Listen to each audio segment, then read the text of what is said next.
நம்ம யாரும் இங்க இருந்து ஒரு குண்டு ஊசி கொண்டு போறேன்னு சொல்லுங்க, என் தங்க குண்டு ஊசி கொண்டு போறேன்னு சொல்லுங்க, யாருமே கொண்டு போக முடியாது.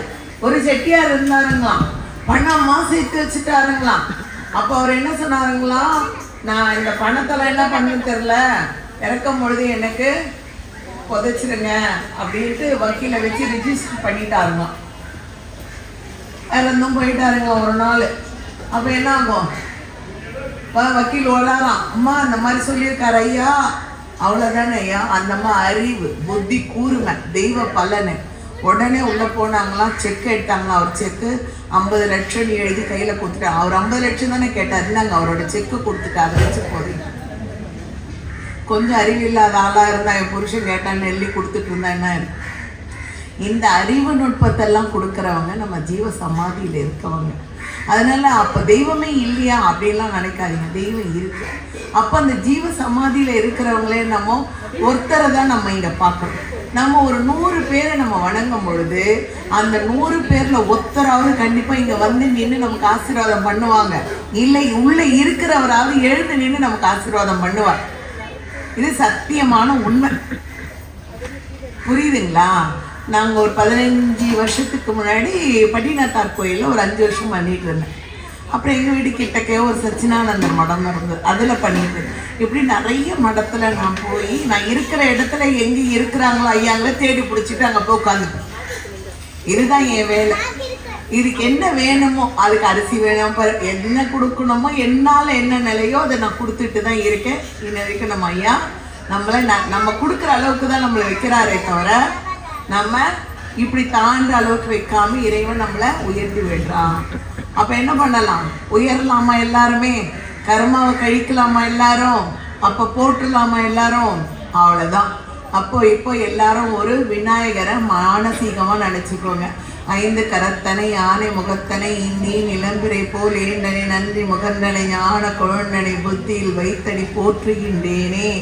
ஓம் நமச்சிவாய போற்றி போற்றி, ஓம் குருவே திருவடி போற்றி போற்றி. இந்த ஒரு 10 நிமிஷம் ஒரு அரை மணி நேரம் தான் ஆகும். உங்கள் நினப்பெல்லாம் இந்த விளக்கு மேலே பாருங்கள். அரிசியை விளக்கு முன்னாடி போடுங்க. ஒவ்வொரு திருவடி சொல்லும் பொழுதும் அந்த திருவடி, அந்த அகத்தியர் திருவடினா அகத்தியர் திருவடிக்கு திருவடி நினைக்கிற மாதிரி அந்த பாதத்துக்கு போடுற மாதிரி நினச்சி போடுங்க. அப்போ நமக்கு சக்தி அதிகம். கொஞ்சம் கூட வந்து வீட்டை பற்றியோ பிள்ளைங்களை பற்றியெல்லாம் எல்லாமே உங்ககிட்ட சரணாகதின்னு சொல்லிடுங்க. எல்லாமே அந்த இறைவன்கிட்ட சரணாகதி கொடுத்துருங்க. எண்ணமற்ற வாழ்க்கை வாழ நம்ம கற்றுக்கலாம். ஆரம்பிக்கலாமா? திருவடி ஞானம் சிவமாக்கு விக்கும், திருவடி ஞானம் சிறைமலம் மீட்கும், திருவடி ஞானமே தின் சித்தியும் முத்தியமே. ஓம் அகத்திய திருவடிகள் போற்றி. ஓம் அகப்பை சித்தர் திருவடிகள் போற்றி.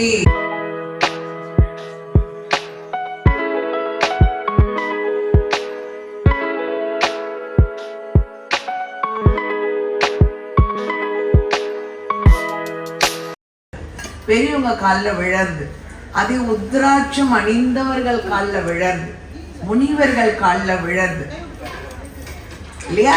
நிறைய விஷயம் இருக்கு.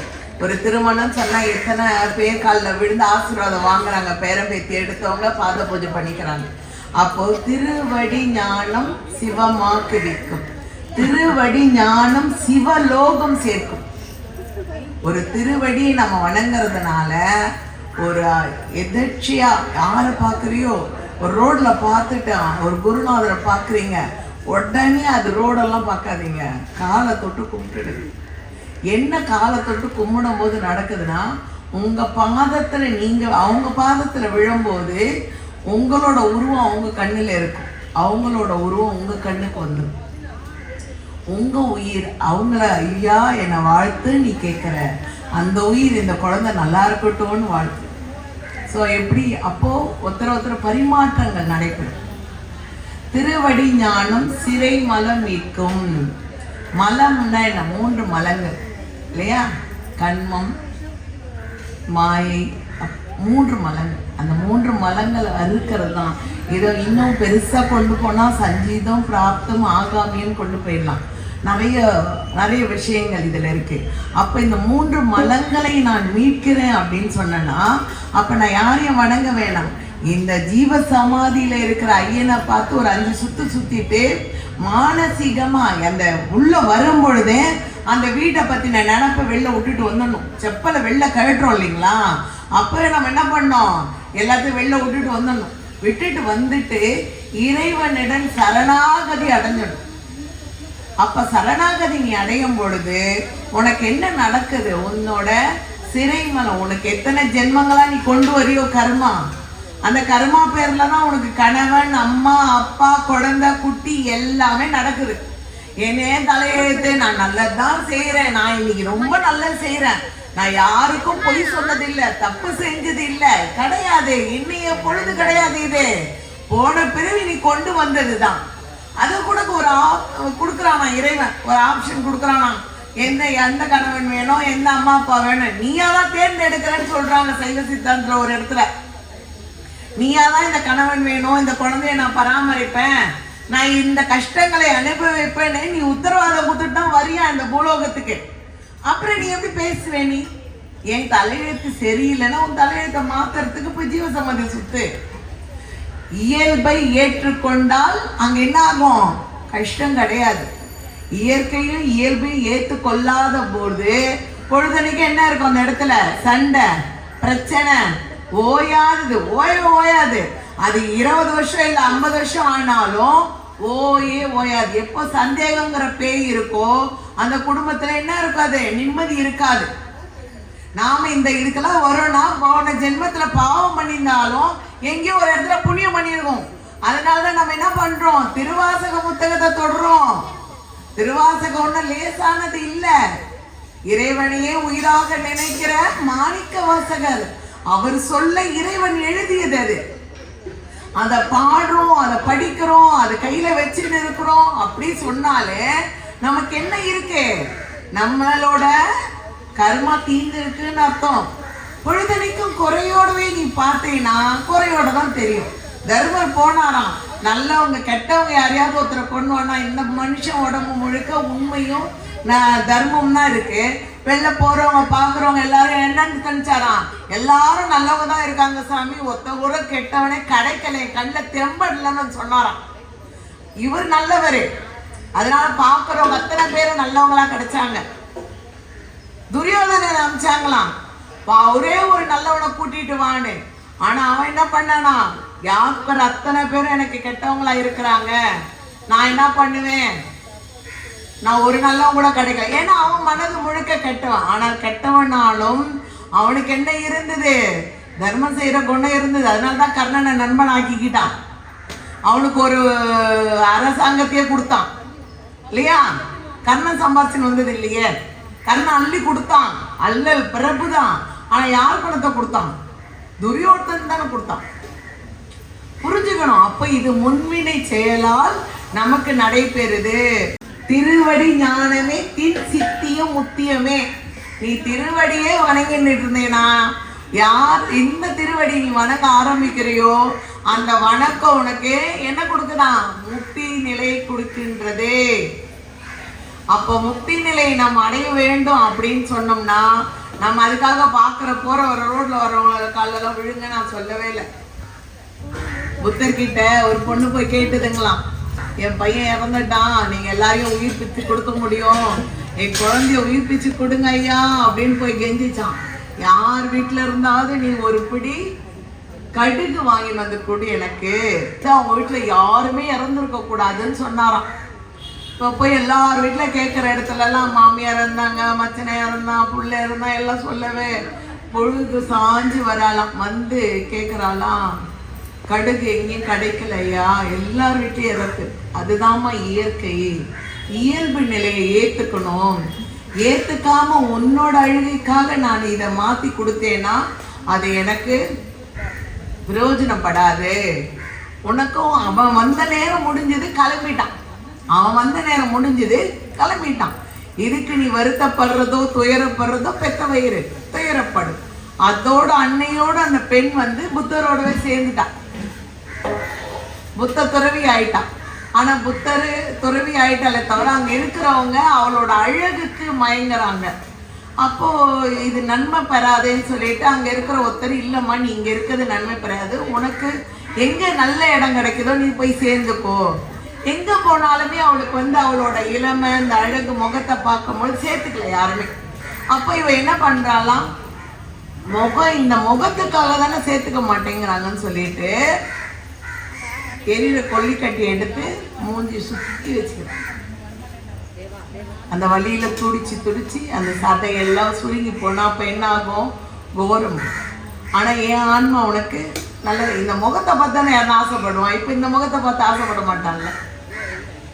அப்ப அந்த பெண்ணுக்கு வைராக்கியம், தான் வாழும் வாழ்க்கையை ஆன்மீகம். ஆன்மீகம் என்ன, ஆன்மா நமக்குள் உயிராக இருக்கிற இந்த உயிரை நான் அறிவதற்காக இந்த பூலோகத்திற்கு வந்திருக்கேன். அப்ப இந்த ஆன்மாவை அறிவதை விட்டுட்டு பொழுதனைக்கும் நம்ம கலகம் பண்றது இல்லை வேற ஏதோ மற்ற தகராறுங்க பிரச்சனைங்க உன்னாதான் நடக்குது என்னால்தான் நடக்குது நம்ம பேசுறது. நம்ம இந்த குடும்பத்துல இங்கிருந்து அப்படி போனதும் மறந்துடாதீங்க. இங்க இருக்கிற வரைக்கும் எல்லாம் தலையாட்டுவீங்க, இந்த வாசப்படியை தாண்டுங்க, அடுத்த செகண்ட் எடுத்துப்பீங்க. நான் போயிட்டு வரத்துக்குள்ள ஏத்தலையா வழக்கு, நான் போயிட்டு வரத்துக்குள்ள சாப்பாடு ஏத்தலையான்னு எல்லாருக்குமே அந்த குணம் இருக்கும். நான் தான் கோயில் போறேன்னு சொல்லிட்டு போனேன், நான் வர்றதுக்குள்ள ஒரு வழக்கு ஏற்றத்துக்கு என்ன பொண்ணையோ மருமகளையும் நம்ம ஒரு அதட்டும் இயல்பு. அப்போ அது இயல்பா வருதுன்னும் பொழுது இயற்கையை நீ ஏன் ஏத்துக்க மாட்டேங்கிறீங்க? ஏத்துக்கணுமா வேண்டாமா? இயற்கை ஏத்துக்கணும். அப்ப இயற்கை ஏற்றுக்கொண்டால் நம் வாழ்க்கை எப்படி இருக்கும்? நல்லா இருக்கும். எதிர்பார்ப்பு இருக்காது, முதல்ல எண்ணங்கள் இருக்காது. எனக்கு பட்டுப்புடவை வேணும், எனக்கு நகை வேணும், எனக்கு கம்மல் வேணும், எனக்கு வயிற இது வேணும், அடிக்க வேணும் இருக்காது.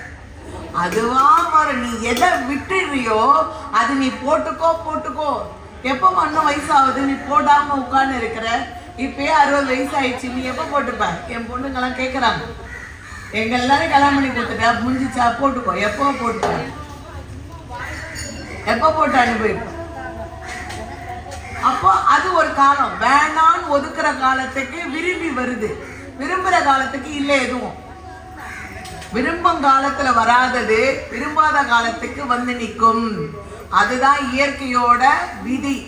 ஆனா எப்பொழுதும் எந்த நேரமும் நீ என்ன செய்யணும்? நம்ம கையில வேர்க்கலை மடசாமி இருக்காரோ, அகத்தியர் வராங்களோ, யார் வராங்களோ ஒருத்தர என்ன பண்ணணும்? பிடிச்சிக்கணும். அதுதான் கடைசியில வாழ்க வாழ்க நந்தி திருவடி. இது யார் எழுதினாரு அப்படின்னு கேட்டீங்கன்னா திருமூலர். முதல்ல நான் சொன்னேன் பாருங்க, திருவடி ஞானம் சிவமாக்குவிக்கும், அது எழுதினதும் திருமூலர். அவர் வருடத்திற்கு 4 வரிகள் எழுதினார். அப்ப வருடத்துக்கு 4 வரிகள்னா நமக்கு 3000 திருமந்திரம் இருக்கு, 3000 திருமந்திரம் இருக்கு. நான் அப்ப 3000 வருடம் அவர் வாழ்ந்திருக்காரு. அப்ப ஒரு மனிதன் 3000 வருடம் வாழறான்னு சொன்னா, நோய் நொடி இல்லாமல் எழுதுறாரு 4 வரின்னு சொன்னா, அப்ப அவரு ஞானியா நம்ம ஞானியா? அப்ப நம்ம கிட்ட என்ன இருக்குது, அவர்கிட்ட என்ன இருக்குது? நம்ம கிட்ட ஆணவ மலம், அகங்கார மலம், ஆசை மலம், அடுத்தவங்களை வாழ்விக்காத பொறாமை மலம், இதெல்லாம் நிறைஞ்சு நின்றுட்டு உட்கார்ந்துட்டு இருந்ததுன்னா பொழுதன்னைக்கும் சண்டை பிரச்சனைன்னா கண்டிப்பா எந்த கோயில் போனாலும் நமக்கு முக்தியோ திருவடியோ கிடைக்கும். அதனால இதையெல்லாம் எப்ப நம்ம எந்த ஒரு கோயில் போறோம், ஒரு தெய்வத்தை வணங்குறோம், எது செய்யறோம் அப்படின்னாலும் இதை மட்டும் கொஞ்சம் தயவு செய்து புரிஞ்சுக்கோங்க. எல்லாரும் புரிதல் இருந்ததுன்னு வச்சுக்கோ, நமக்கு தெளிவடைஞ்சிருவீங்க. தெளிவு வந்துடுச்சுன்னா தெளிவு தான் அதுதான் நமக்கு என்ன கிடைக்கும்? ஞானத்தை தரும்.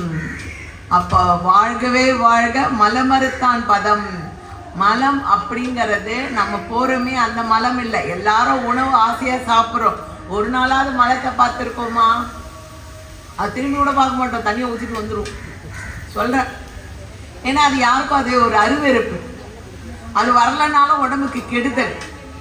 அப்போ அந்த மலம் ஒண்ணு, நம்மளோட மலங்கிறது வினை பயன் கர்மா, நம்ம முன்னோர்கள் செஞ்சது இதெல்லாம் வர்றது. அதனால நம்மளால முடிஞ்சது எந்த அளவுக்கு முடியுமோ, ஏதோ ஒண்ணு திருவாசகத்தையோ இல்ல வேற என்ன என்னால முடியும் படிக்க முடியும், ரொம்ப கந்தர் அனுபூதியோ, எப்படி முருகன் வந்து பாம்பன் சுவாமிக்கு அருள் புரிஞ்சாரு, சண்முக கவசம், சண்முக கவசத்தையோ எதையோ ஒண்ணு பிடிச்சுக்கிட்டு நம்ம என்ன பண்ணணும், நம்மளோட வினையை அறுக்கணுமே தவிர வினையை கூட்டிக் கொள்ளக்கூடாது. ஒருத்தரை பேசி பேசினா வராதுன்னு நினைக்காதீங்க, வினை வரும், பிளஸ் ஆகும். ஏற்கனவே பண்ணின வேணாதான் நீ வந்து பிறந்திருக்க, திருப்பி நல்லவங்கள பேசுறதோ ஏதோ பேசுறேன்னு வச்சுக்கோ, ஒரு காலம் அவங்க நல்லவங்களா கூட இருக்கலாம். உனக்கு பிடிக்கலையா ஒதுங்கி வாழு.